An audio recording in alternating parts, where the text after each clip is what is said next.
Iván Carrino, muy buen economista. Yo te decía que pasamos de 2015, había 1.100.000 personas pagando ganancias, y ahora tenemos, 2020, casi 21, 2.259.000 personas pagando ganancias. Que me lo explique, si puede, Iván Carrino. Iván, ¿cómo te va? Un abrazo. Hola, Jonathan, ¿cómo estás? Buenas tardes. Gracias. ¿Todo bien? Hay algo que no estaría muy bien, ¿no? Con esto. Sí, me toca la antipática labor de... Yo estoy en contra de todos los impuestos. Por mí habría que bajarlos todos. Ganancia que pague, no sé, 50 personas. Pero a ver, ¿qué es lo que venía pasando entre 2015 y hoy? O antes de 2015 y después de 2015. Había un esquema muy poco ortodoxo que delimitaba quién pagaba ganancias y quiénes no. Esto tiene que ver con una decisión del año 2013 de Cristina Fernández, o un poco posterior, en donde se dijo, bueno, si usted en 2013 ganaba tanto, entonces forma parte de ganancias.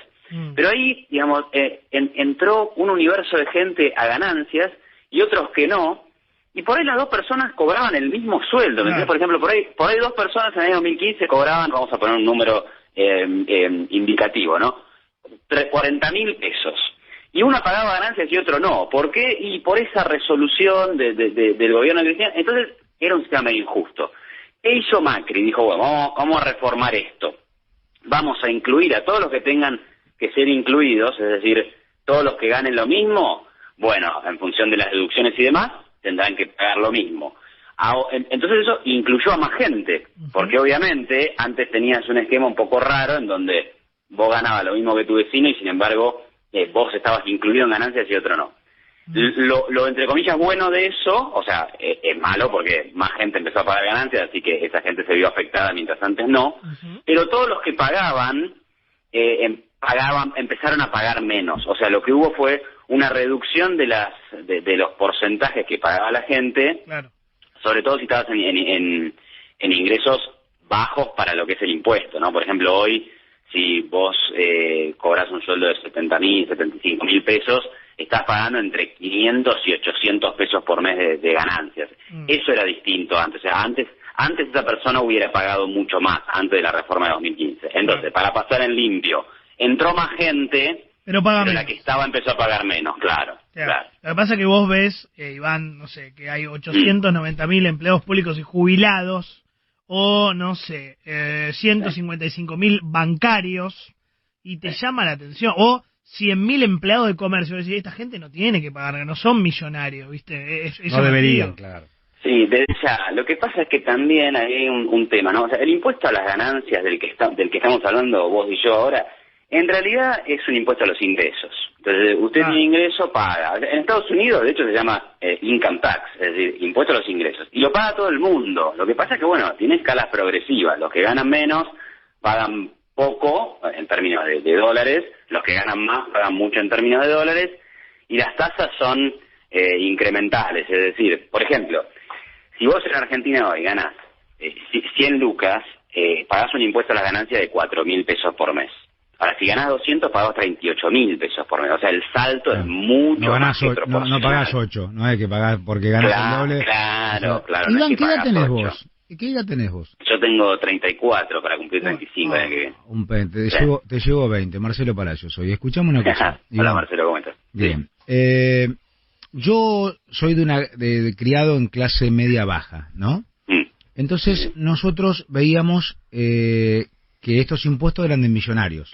Claro. No eran no lo afectaba a mi viejo porque trabajaba en Mercedes-Benz y trabajaba sábado y domingo horas extras. Claro. No lo afectaba a mi viejo, pero lo asociaba con que pagaban los empresarios. Claro, ni le pasaba cerca, ni le pasaba, no le pasaba, era un verbo que no se conjugaba, el verbo pagar impuestos a las ganancias. Yo pago impuestos a las ganancias, tú pagas impuestos a las ganancias. Fenómeno.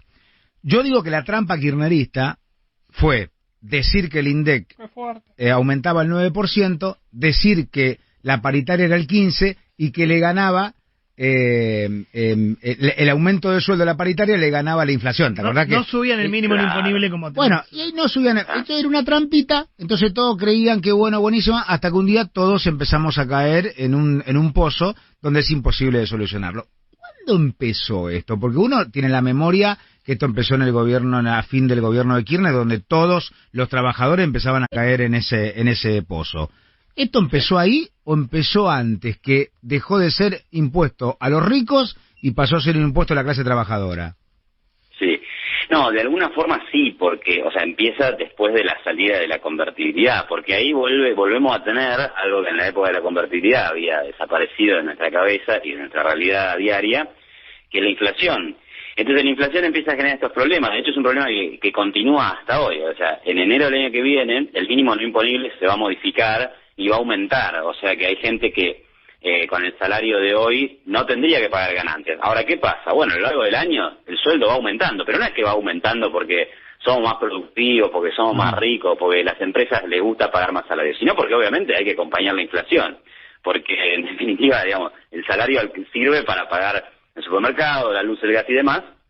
Y bueno, mientras eso suba, también hay que ajustar los sueldos. Ahora, en ese ajuste de sueldos, que en realidad es simplemente una respuesta para que el sueldo no pierda contra la inflación, mucha gente empieza a quedar incluida en ganancias o a pasarse de escala. ¿Entendés? Algunos están en el límite y dicen, y de hecho existe este problema, ¿no? Y le dicen a la empresa, no, pará, ¿cómo hacemos esto? Porque si vos me aumentás, yo voy a pasar a la siguiente escala de ganancias y voy a empezar a pagar una tasa de ganancia más alta de la que estoy pagando ahora. Entonces, obviamente que la inflación genera esto de forma sistemática. No solo en Argentina, o sea, esto pasaría en cualquier lugar del mundo que tuviera nuestros niveles de inflación. Lo que pasa es que no hay muchos países en el mundo que tengan nuestros niveles de inflación, ¿no? Entonces, de ahí tenés este problema. Te hago otra pregunta. Se acaba de conocer el dato del INDEC hace 45 minutos. La actividad económica cayó 10,2% en el tercer trimestre. Sí. Se esperaba, obviamente. ¿Qué año que viene ves en cuanto a actividad? ¿Ves un repunte fuerte? ¿Puede crecer la economía? ¿Vamos a seguir para atrás? Sí, bueno, ahí, mira, evidentemente va a haber un rebote, no un recorte, que es lo que se está experimentando en todos lados. La crisis del COVID, que básicamente es la crisis de la cuarentena, o sea, es que hay estudios que muestran plagas anteriores, como la gripe española o incluso la peste bubónica, en donde la enfermedad era mucho, mucho más mortal de lo que fue el coronavirus, o de lo que es el coronavirus, y sin embargo la economía no se desplomó como se ha desplomado hoy. Entonces, ¿qué explica la diferencia? Y bueno, el nivel de cuarentena que impusieron esta vez todos los gobiernos del planeta, algunos más, algunos menos, ¿no? Suecia menos, Uruguay menos, Argentina más, Perú más, y ahí tienen los matices. Ahora, claro, como es una crisis derivada del decreto gubernamental, o sea, ya lo experimentamos, ¿no? Alberto el día 20 de marzo dijo, muchachos, se quedan todos en sus casas, y la economía se cayó como nunca jamás en la historia. Ahora, una vez que vos removés eso, la economía está en el quinto subsuelo, entonces naturalmente va a volver, por lo menos hasta la planta baja, y eso es un rebote económico. Eso es un rebote, lo cual no significa crecer, significa volver a como estabas antes. Exactamente, y encima, bueno, volver a como estabas antes, y va a costar, o sea, va a haber un rebote. Fíjate que se está hablando de la caída del 10% este año y un repunte de 5% el año que viene. O sea, todavía vas a quedar muy abajo respecto de, por ejemplo, 2018, ¿no? Perdón, 2019. O sea, para recuperar tendrías que crecer, digamos, 5% por 4 años seguidos, más o menos, ¿no? Como para volver a superar los niveles de 2019-2018. Iván. Entonces, bueno, obviamente es un desafío, sí. Morando, ¿qué te preocupa más el año que viene? ¿La recuperación económica, el precio del dólar o la inflación? ¿O en ese orden? No, los segundos dos puntos yo creo que son más preocupantes. La recuperación se va a dar sola. O sea, si el gobierno no hace absolutamente nada, digamos, y se preocupa por quitar lo que quede de cuarentena, ¿no? La economía repunta porque, bueno, la necesidad de trabajar de la gente hace que nos pongamos creativos, trabajemos, produzcamos. Entonces, rebote va a haber. El tema es qué va a pasar con la inflación. A ver, el dólar.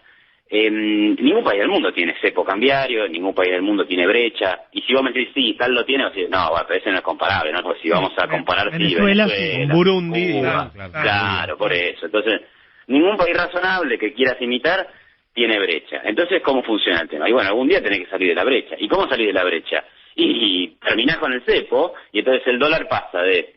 Hoy estamos como en un escenario positivo, porque si hoy liberaras el cepo, el dólar te pasa de 84-85 a 150. Hace un par de meses te hubiera ido a 190. Entonces tal vez no es un mal momento. Lo que pasa es que como ocurrió a fines de 2015, eso necesariamente implica un salto de la inflación en el corto plazo.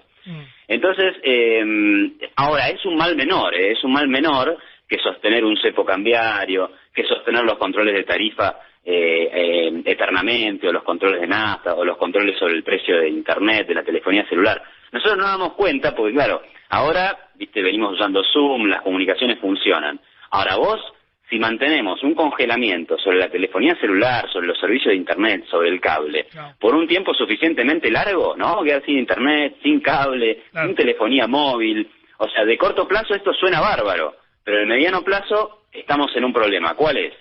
O sincerás el precio de las cosas que congelabas y la gente la pasa mal porque ahora tiene que pagar mucho más, o te quedas sin producto. O sea, esto puede empezar bien, pero nunca tiene una buena solución, ¿no? Las soluciones son amargas en ambos sentidos. Iván, como siempre, un gustazo, ¿eh? Muchas gracias por tu tiempo.